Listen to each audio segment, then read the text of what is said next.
Assalamualaikum warahmatullahi wabarakatuh. Jumpa kembali dengan saya Alim Naharis Desa Rasan-Rasan. Kali ini kebetulan ketemu lagi dengan teman aktivis saya dulu waktu tahun 2000-an. Yang entah kemana rimbanya hari ini ujuk-ujuk beliau WA dan ternyata teman saya dulu yang pernah sering diskusi panjang tentang masalah agama, masalah sosial, masalah Marx, masalah Hegel dan segala macamnya di Elsat. Assalamualaikum, Bang Anom. Waalaikumsalam. Duh. Salam juga buat kawan-kawan pemirsa channel Rasan-Rasan. Rasan atau Rasan-Rasan? San-Rasan. Kalau Rasan-Rasan itu kan bahasa Indonesia, kalau San-Rasan itu Madura. Kalau rasan-rasan itu Indonesia, Nom. Halo Mas Anom, saya lama sekali memang cari sampean Mas Anom, karena saya yakin kalau dulu pernah hampir mau menahbiskan diri sebagai nabi, sekarang apa gitu sekarang? Sekarang kesibukannya di mana? Tapi saya pernah dapat informasi, pernah membantu salah satu kementerian di Indonesia, entah di mana itu juga saya nggak jelas. Terlebih dahulu kita bincang-bincang masalah ini dulu Mas Anom. Sebetulnya selama ini kemana saja dari Surabaya dulu itu Mas Anom? Awalnya saya itu pindah ke Jakarta karena belajar hukum. Nah, di situ saya prosesnya ketemu para santrinya Gus Im atau Kiai Hasyim Wahid. Lalu kemudian kami belajar hukum. Perkembangannya belajar filsafat. Belajar dari almarhum Hasyim Wahid. Memperdalam ya, kalau urusan filsafat ente itu dulu di Jawa Timur waktu Elsat belum bubarkan memang sudah belajar banyak tentang filsafat. Berarti ini pendalaman lagi ya waktu ke Jakarta ini ya. Betul. Jadi kita ini selama ini hanya belajar filsafat itu sebagai pengantar saja. Tidak dikaitkan dengan kehidupan sehari-hari, tidak dikaitkan dengan kehidupan politik. Istilahnya ya politik of things. Semua itu politik. Politik dari segala sesuatu. Jadi Mas Anom dulu yang sempat viral, bukan viral, bahasa sekarang viral. Kalau dulu itu umum bahwa Anom ini untuk tahu bisa baca bahasa Inggris itu jazak ke Probolinggo itu gak bener itu kan.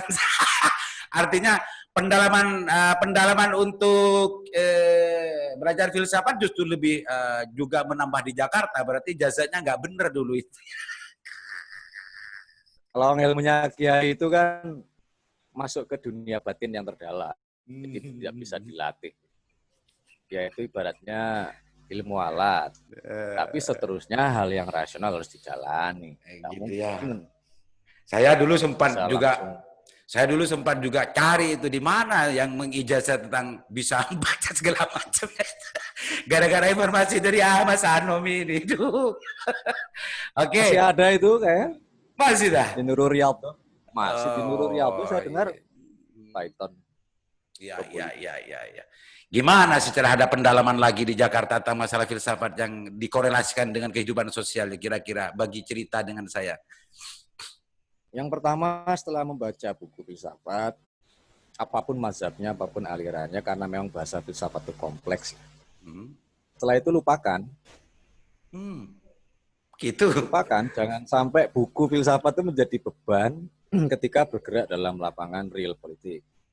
Jangan sampai mendikte gitu ya. Ya, ilmu pengetahuan kan tidak untuk dijadikan alat dikte. Oh, iya. Ya, dalam diktator itu yang pakai diktat dan tor. Iya, wah ini baru ini. Ini baru ke saya ini, meskipun lama ke Anom. Ya, harus dilupakan. Jadi setelah dibaca dan didalami, dipahami, buang saja buku itu gitu ya? Bukan dibuang, bukunya disimpan. Jangan jadikan beban. Masuk ke real politik, lihat semuanya lalu dimaknai satu persatu.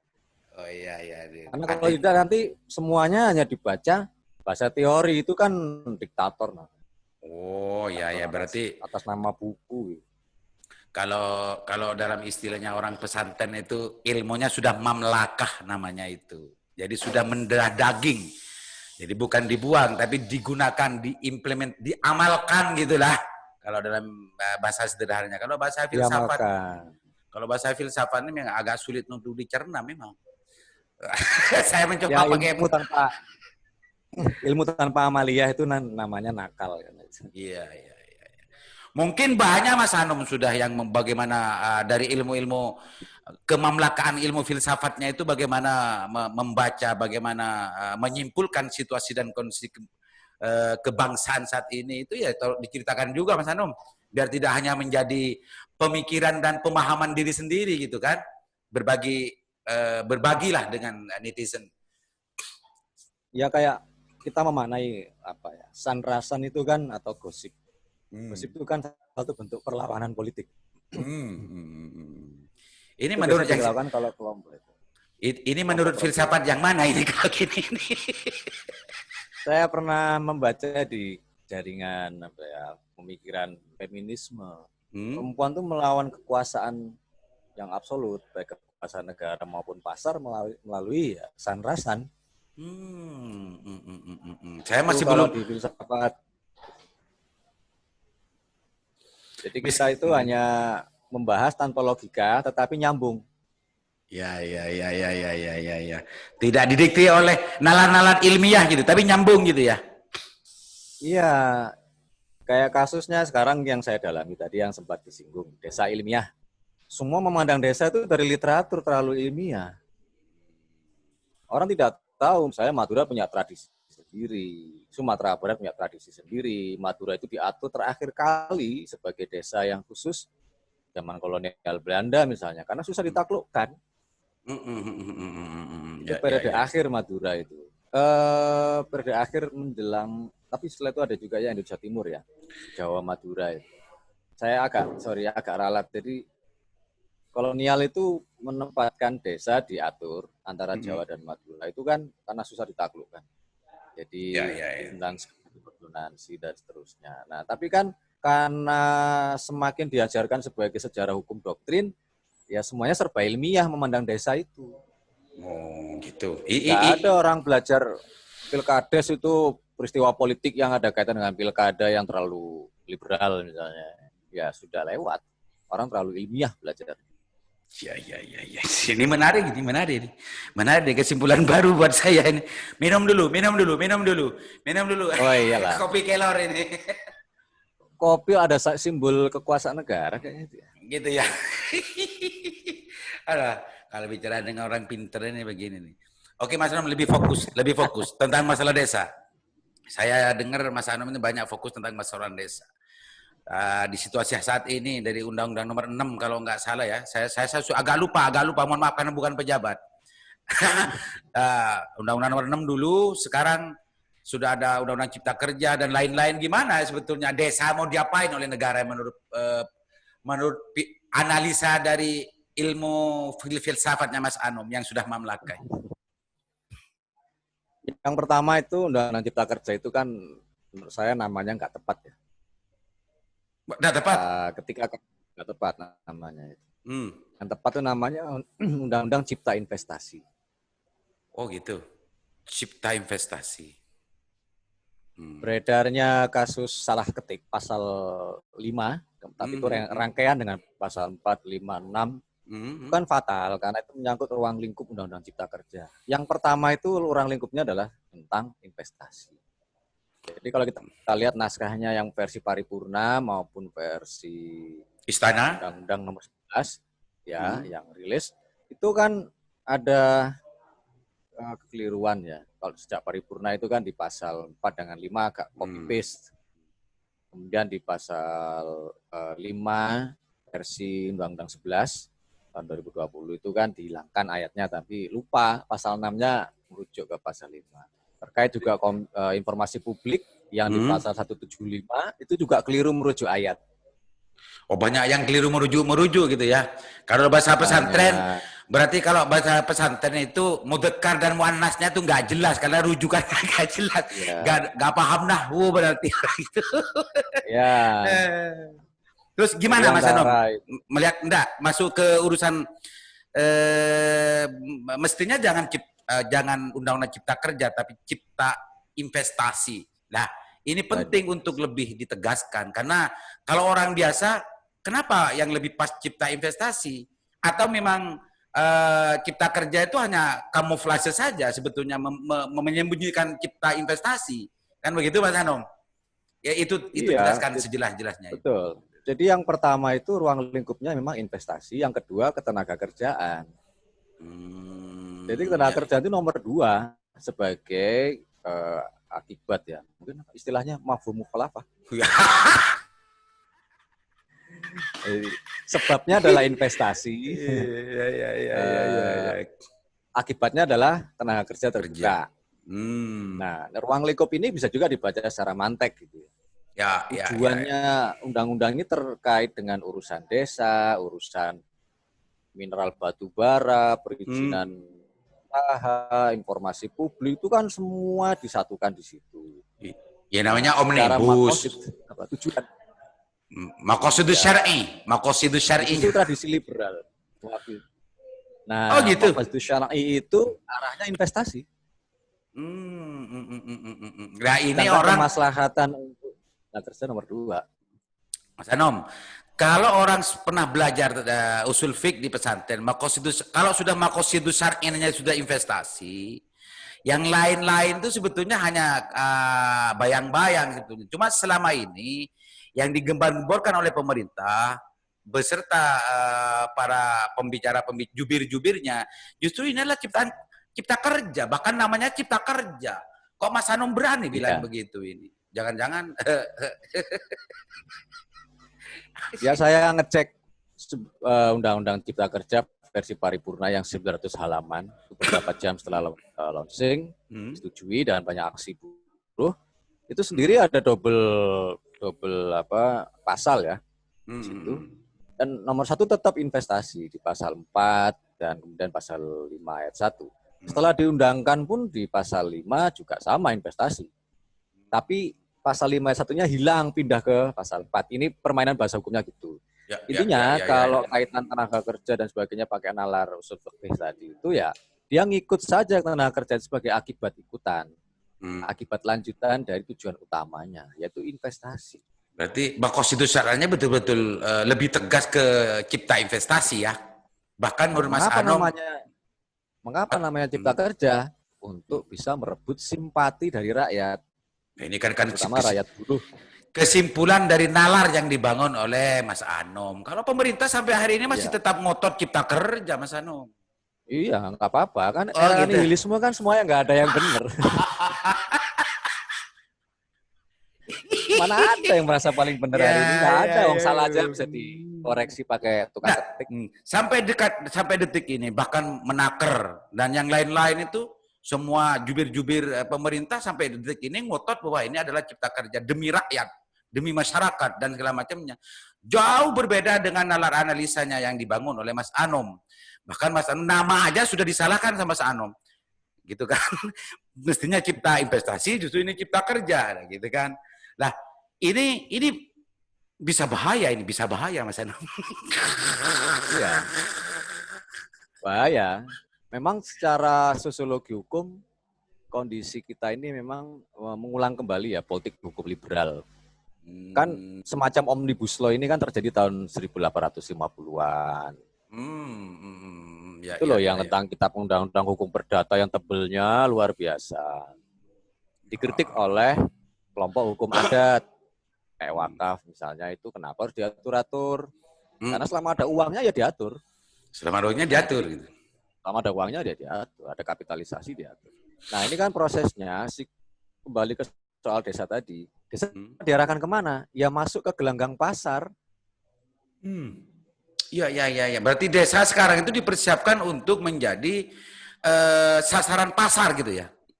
Bisa sasaran, kalau yang desa yang progresif, dia akan bermain siasat. Bagaimana dia melindungi sekaligus menembus isolasi ekonomi yang selama ini mendera desa.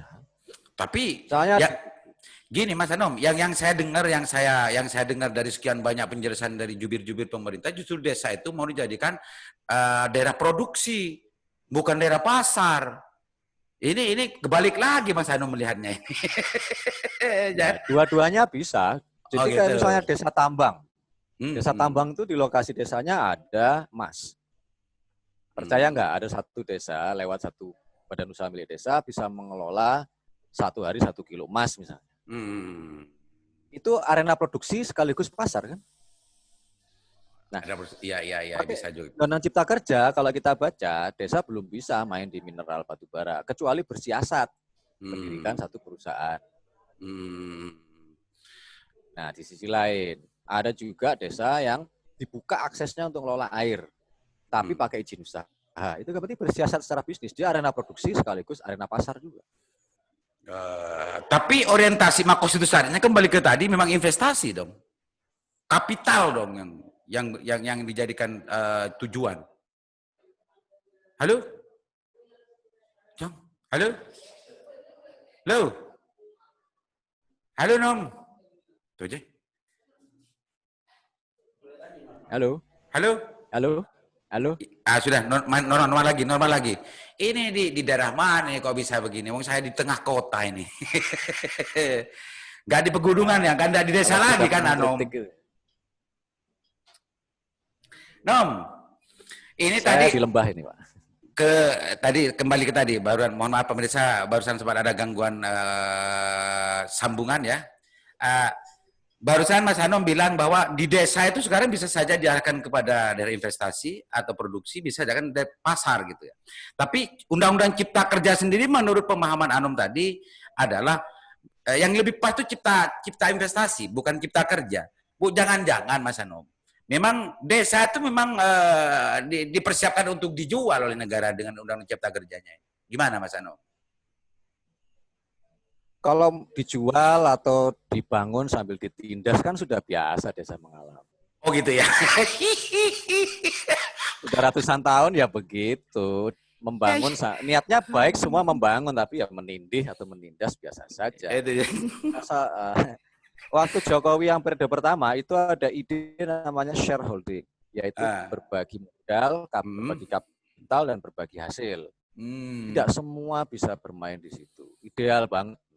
Tapi kami melihat beberapa desa ada meskipun skala kecil. Artinya nanti kalau dalam konteks Undang-Undang CK ya, normatifnya ya, BUM desa bisa ngurusi perusahaan air minum, bangun terminal, ngurusi terminal. Malah kalau ekspansif ke eks tambang misalnya, berani nggak kekuasaan negara dan pasar mengakui desa bisa bermain di situ. Jadi nggak usah ditanyain oleh kepolisian, ilegal, legal mining. Terutama desa pegunungan yang miskin. Semakin banyak tower tapi kok malah miskin. Desa hutan, hutannya lebat, hutannya kaya tapi desanya melarat. Bisa nggak ngakses tanpa ada keributan izin usaha? Nah itu tantangannya buat Undang-Undang Cipta Investasi atau dalam bahasa populernya disebut Undang-Undang Cipta Kerja. Itu kan memang yang justru menjadi yang Undang-Undang Cipta Kerja menurut jubir-jubir pemerintah kan memang untuk adalah jawaban dari apa yang menjadi keresahan dari Mas Anom barusan itu. Pertama mempermudah birokrasi tentang masalah perizinan dan macamnya. Ini jangan-jangan Mas Anom yang salah paham ini atau salah memahami, enggak kan? Ya ini akibat rasionalisasi. Jadi itu undang-undang ini miskin deliberasi. Miskin deliberasi politik, miskin usulan, dan terkesan banyak, kalau ahli hukum tata negara kan bilang ini ugal-ugalan ya dalam pembacaan teks. Tetapi saya lihat kaitan dengan desa itu sudah biasa, ratusan tahun mulai abad 19 sampai sekarang diatur-atur, dijadikan basis produksi, liberalisasi, era kapitalisme merkantilis, privatisasi, biasa itu. Dan mampu bertahan. Saya ingin menceritakan Jawa Madura ya. Desa itu ketika mengalami pandemi flu Spanyol. Tahun 1918 ketika Nahdlatul Tujar berdiri. Nahdlatul Tujar? Iya. Mengapa Nahdlatul Tujar berdiri tapi tidak bertahan lama, padahal cita-citanya kan 8 tahun dia akan mengorganisir menjadi badan usaha, berbadan hukum, atau Rechtspersoonlijkheid dalam deklarasinya Nahdlatul Tujar. Karena masa itu pandemi flu Spanyol. Banyak yang mati mendadak di Pulau Jawa. Pandemi itu berlangsung sampai setahun, tetapi di tengah-tengahnya ada masa panen yang mengamankan kondisi desa. Nah, tahun 1919 atau 1920, kan pandemi sudah diatasi nih. Mirip kondisi kita ya, sekarang akan bisa teratasi lah sekarang setahun. Tetapi tahun 1919, 1920 muncul banyak ekspansi ke desa berupa privatisasi, lapar tanah, konflik tanah, dan sebagainya. Pemacuan investasi oleh Eropa kolonial ke Indonesia itu terjadi pasca pandemi. Saya kira siklus akan berulang. Jadi jangan khawatir, nantinya siklus investasi ini juga akan muncul dan ada aksi-aksi buruh, aksi-aksi tani yang akan masif. Karena apa? Pandemi baru selesai, sudah dipacu ke investasi. Kontraksi akan terjadi. Paling enggak sekarang ya bertahan hidup aja. Jadi Mas Hano melihatnya bahwa ini ada feedback pada zaman dulu. Ada siklus ya, ada siklus yang sama. Kalau dulu 1920, sekarang ke 2020 ada kesamaan sekarang kan 2020. Ada siklus 100 tahunan gitu ya, 1 abad gitu ya, yang ada kesamaan cerita tentang masalah peradaban bangsa gitu ya. Termasuk Cipta Kerja ini kayaknya juga ingin menyempurnakan terhadap analisa dan asumsi yang dibangun oleh Mas Anom ini kayaknya. Iya, saya kira iya, akan siklus 100 tahun ini akan muncul banyak koreksi-koreksi dan kita lagi memasuki krisis negara hukum. Mestinya harus gimana Mas Anom? Mas Anom, mestinya desa sekarang itu untuk tidak sama. Kalau Mas Arum dulu kan sudah lekat al-muhafadhu alal qadim sholih walakhudul aslah kan gitu. Sejarah paham, sejarah tahu bahwa ini ada kemiripan siklus yang sama. Lah, untuk tidak sama dengan yang dulu itu mestinya pemikir-pemikir seperti Mas Anom dan segala macamnya, orang-orang NU yang berpegang teguh dengan al-muhafadhu alal qadim sholih kan tidak diam mestinya Mas Anom. Gimana Mas Anom melihatnya ini? Ya. Prinsip aswaja seperti itu kan digunakan untuk mengklarifikasi masa lalu desa. Banyak penindasan, penghisapan. Tetapi untuk membangun atau mengkonstruksi masa depan dengan mengambil apa yang bisa direfleksikan dari masa lalu. Kalau kita tidak pernah membangun masa depan dengan bermodalkan kritik terhadap masa lalu, itu namanya modernisme dan liberalisasi. Liberalisasi. Mas Anom mengatakan dengan kesimpulan baru, dengan kesimpulan ini Indonesia memilih yang liberalisasi ini sekarang. Secara agenda hukum memang arahnya liberalisasi. Kan Omnibus Law itu agenda kodifikasi liberal. Iya. Gak bisa dipancing dirimu ini, bro. Oke. Sudah biasa saja. Ketika desa menghadapi liberalisasi zaman 100 tahun yang lalu, dia melakukan konsolidasi, yaitu apa? Mengelola sumber daya alam setempat. Lalu pelan-pelan melakukan ekspansi keluar. Resikonya aksi, karena harus melawan kekuatan kapital yang besar. Berapa juta gulden dulu mengalir dari industri gula tebu pasca pandemi flu Spanyol ke Belanda. Besar sekali. Makanya mulai ujung Jawa Barat sampai Jawa Timur itu kan ada bekas-bekas rel yang untuk desa-desa di bawahnya pegunungan. Banyak rel kan. Nah, itu eksploitasi tenaga kerja, eksploitasi alam. Nah, sekarang desa bermain 3 jalur. 1, mengelola sumber daya setempat untuk bertahan hidup. Tapi harus perebutan dengan kekuasaan negara dan pasar. Mengelola air, mengelola sumber-sumber daya setempat, ya pantai, laut, dan sebagainya. Yang kedua, Mas Nom, sebelum yang kedua, sejarah dulu yang dengan adanya liberalisasi ini ada melahirkan sebuah konsolidasi di desa. Hari ini saya tidak melihat ada konsolidasi di desa. Justru yang terjadi sekarang ada konsolidasi pekerja, buruh, dan juga teman-teman mahasiswa. Desa sekarang itu kayaknya Saya tidak melihat geliat desa untuk melakukan konsolidasi dan melakukan perlawanan terhadap negara. Gimana? Bagaimana untuk memahamkan dan menyadarkan ini, Mas Anom? Konsolidasi di desa itu tergantung tipenya ya. Kalau tipe-tipe desa yang seperti digambarkan kayak oleh Aidit dalam 7 setan desa, saya kira sudah nggak banyak terjadi. Kan 7 setan desa itu kan mengorganisir bahwa kepala desa harus berpartai dan seterusnya. Itu sudah usang. Tapi konsolidasi itu mulai balik menata urusan sumber daya setempat. Sumber daya air ini BUM Desa sekarang bisa menguasai gimana?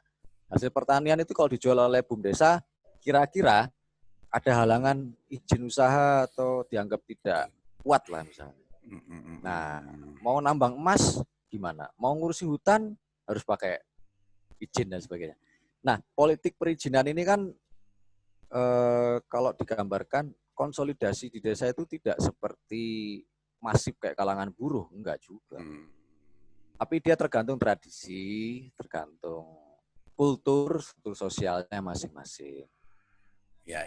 Tapi kalau urusan masalah perizinan dan macamnya itu, lagi-lagi pemerintah sering mengatakan bahwa ini adalah sebuah revolusi tentang masalah rezim perizinan yang selama ini diatur oleh peraturan perundang-undangan yang ada selama ini.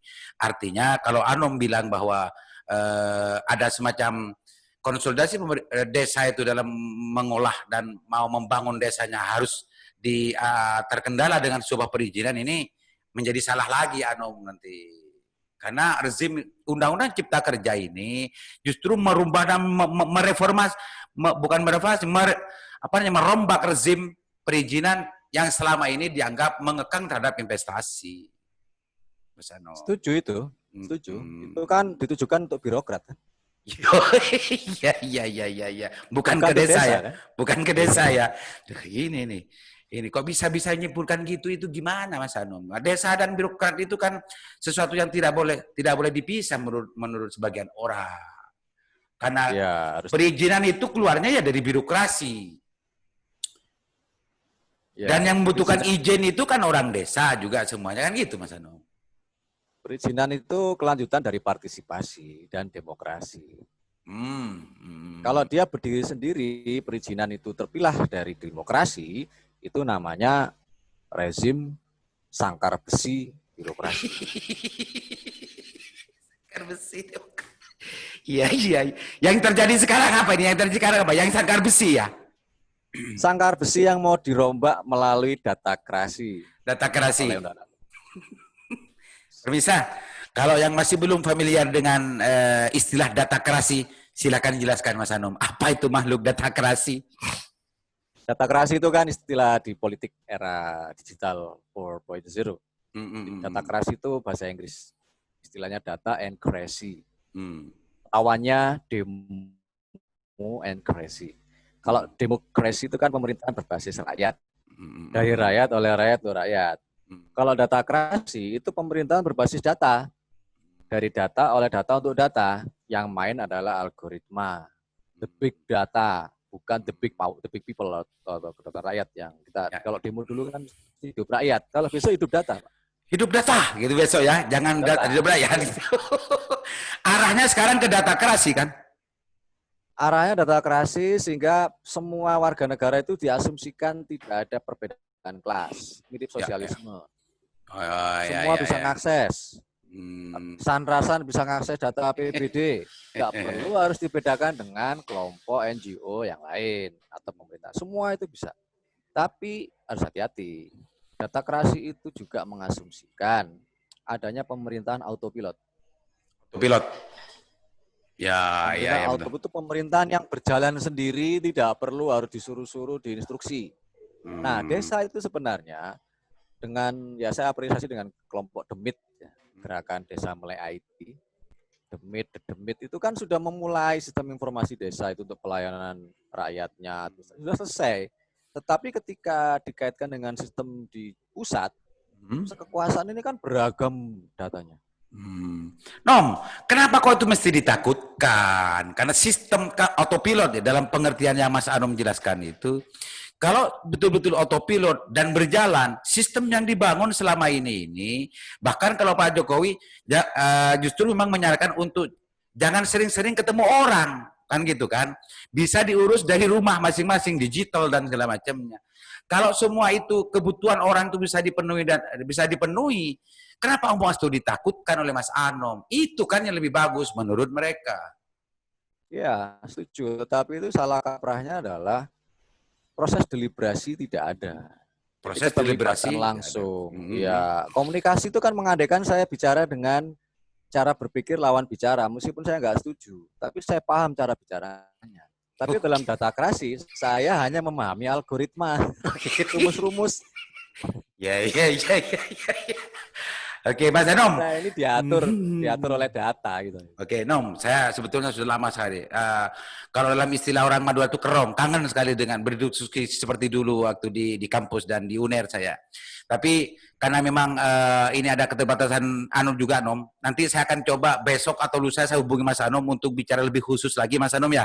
Tapi sebelumnya, saya hari ini sangat bahagia sekali karena teman saya yang dulu pernah saya kagumi meskipun saya tidak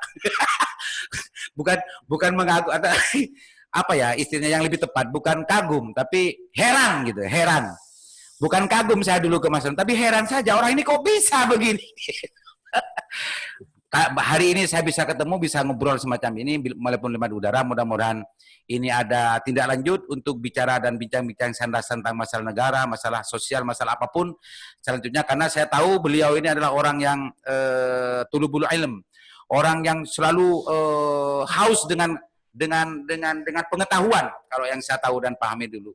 Sehingga saya sangat berbahagia hari ini. Mas Anom, sebelum saya tutup, kita pesta, kita rayakan pertemuan kita hari ini.